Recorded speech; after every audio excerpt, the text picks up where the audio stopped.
Hi, Tim Reha here, Digital Health Live for the Summer Summit in San Diego.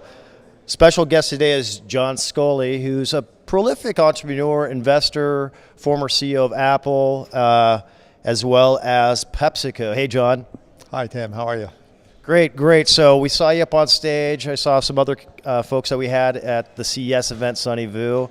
And want to ask you, of course, a few questions. So welcome, and thank you for being on our show today. Sure, happy to be here.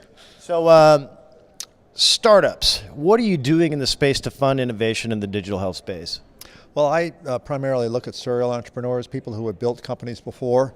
So my goal is not to help them start their first company, but it's to help people who understand how entrepreneurial businesses can make a difference. And it's all about having a big curiosity about saying there has to be a better way to do something.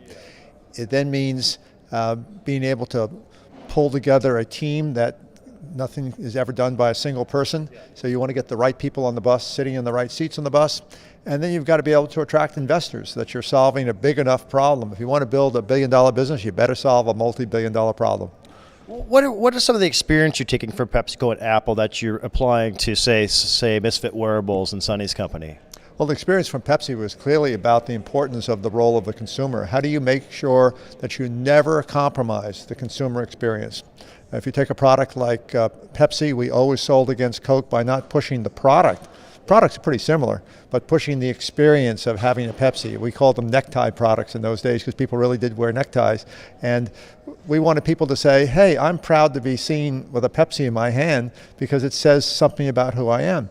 Well, experience marketing is an idea we brought to Apple, and it's an idea which I think is very applicable to healthcare, because healthcare is now on the early days of the consumerization of healthcare and the consumer actually being able to make choices and spending their own money, not just copay. So what types of companies are you working with? Well, I'm working with a company called MD Live, which is a telehealth company, which means virtual doctor visits, less expensive, more reliable as better information becomes available, particularly for low acuity care. MD Live is really on a tear now, doing really well. I'm working with a company called Misfit Wearables, which is looking at the whole era of using sensors on the body, data analytics, how you can do predictive things about people's health and fitness. I'm working with a company called Audax Health Solutions, which is doing consumer engagement, a lot of social media, gamification, things to get people wanting to come back and pay attention to better fitness and better health. And I'm working with SleepMed, which is focused on one of America's biggest challenges health-wise, which is sleep apnea, lost days of productivity for business, but more seriously, a health risk where people can actually die from obstructive sleep apnea. So helping diagnose what we think is probably 25% of the population has sleep apnea, doesn't even know it. Very small percentage of them have actually been tested. We have a complete end-to-end service. We have over 1,000 people. We are the largest sleep lab tester in the United States. Wow, amazing. So John, another question is what kind of rocket, how is the rocket fuel applied that you're applying in this digital health space, and what kind of hurdles are these companies dealing with that are the biggest problems?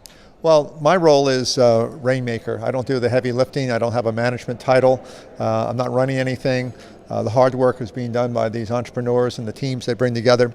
The job of a rainmaker is to be a mentor, to be another set of trusted eyes to help CEOs. When you're building entrepreneurial businesses, the only reason for them to exist is because you're saying there's a better way to do something, but it still has to be proved.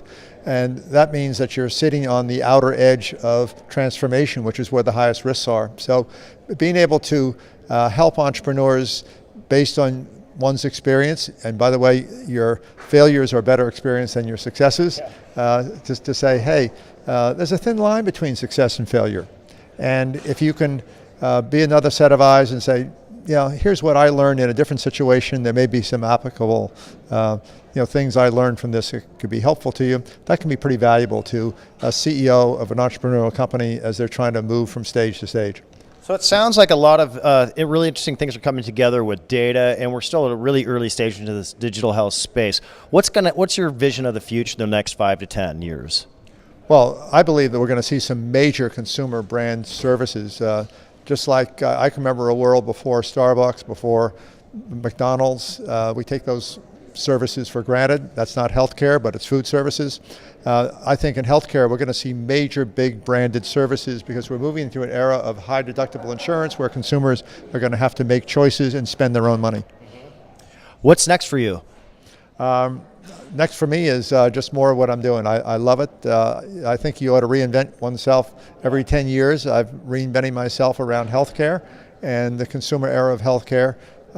So I just want to keep on doing it. I'm fortunate that I don't have a bright line between my friends and business, so I only work with my friends, and it's just a lot of fun. Having fun. Well, that's great. We want to thank you for your time. Thanks for actually shooting the video interview with James Roman, and thanks for coming down to the Digital Health Summit and wrapping up the whole panel. Thank you, Tim.